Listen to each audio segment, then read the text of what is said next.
Shalom, devosi Mazmur 51 ayat 1 sampai yang ke-21. Demikian firman Tuhan. Untuk pemimpin biduan, Mazmur dari Daud.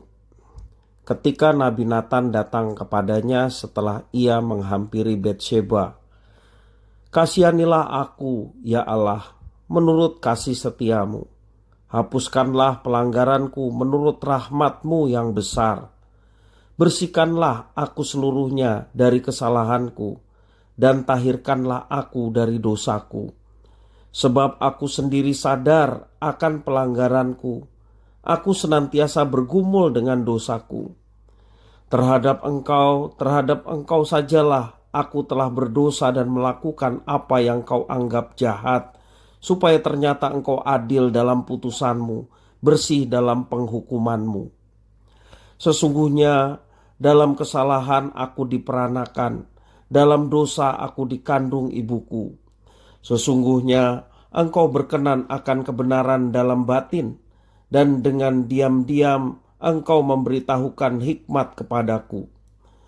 Bersihkanlah aku daripada dosaku dengan hisop, maka aku menjadi tahir. Basuhlah aku, maka aku menjadi lebih putih dari salju. Biarlah aku mendengar kegirangan dan sukacita. Biarlah tulang yang kuremukan bersorak-sorak kembali. Sembunyikanlah wajah-Mu terhadap dosaku. Hapuskanlah segala kesalahanku.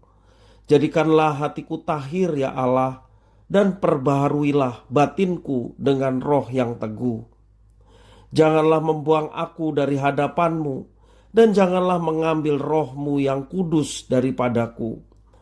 Bangkitkanlah kembali padaku kegirangan karena selamat yang daripadamu, dan lengkapilah aku dengan roh yang rela.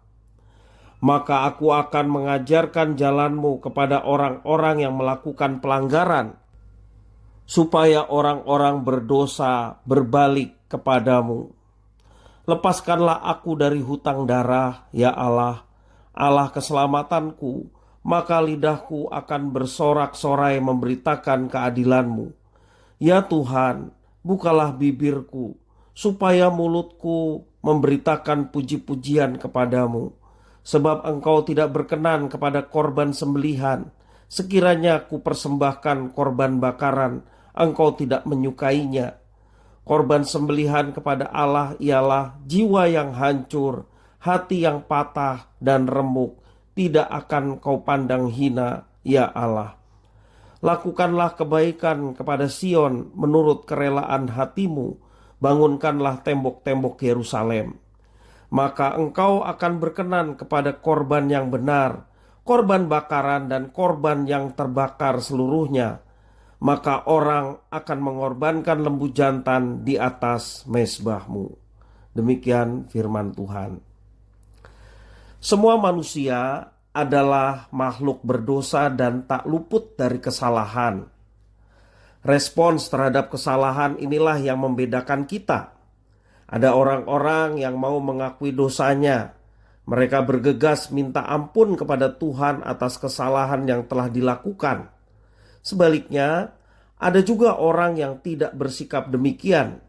Mereka seperti tidak sadar akan perbuatan dosanya.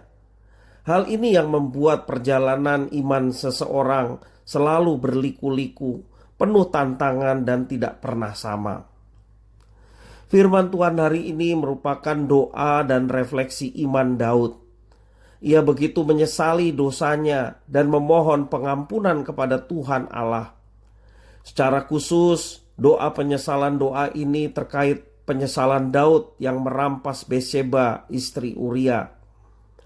Penyesalan dan pengampunan selalu diawali dengan pengakuan. Sebuah pengakuan yang didasarkan oleh kesadaran betapa rapuh diri yang penuh dosa ini. Dosa bagaikan belenggu yang menawan dan menjerat hidup manusia. Akibat dosa ialah rusaknya relasi dengan sesama, juga dengan Tuhan. Daud sadar betul bahwa untuk memulihkan relasi itu, Tuhan perlu campur tangan. Berulang kali Daud memohon pengampunan dan campur tangan dari Tuhan. Daud yakin bahwa Tuhan akan mengampuni dosanya, sebab Tuhan adalah pribadi yang penuh kasih terhadap umatnya. Ia akan mengasihani umatnya, dan dalam rahmatnya manusia akan diberikan hidup yang baru. Firman hari ini adalah pesan bagi kita saat ini. Ia mengajak kita agar selalu menyadari dan menyatakan dosa kepada Allah. Seringkali kita berlagak seolah-olah bisa menyembunyikan dosa dari Allah yang Maha mengetahui segalanya. Padahal tidak ada yang bisa tersembunyi dari dekapan kasih-Nya. Akuilah dosa kita di hadapan-Nya, maka pengampunan Allah pasti tersedia bagi kita. Rasul Yohanes menyampaikan firman Tuhan di dalam 1 Yohanes 1 ayat yang ke-9. Jika kita mengaku dosa kita, maka Ia adalah setia dan adil, sehingga Ia akan mengampuni segala dosa kita dan menyucikan kita dari segala kejahatan. Jangan simpan dosa di dalam hidup kita. Akuilah itu di hadapan Tuhan, maka relasi dengan Tuhan akan dipulihkan.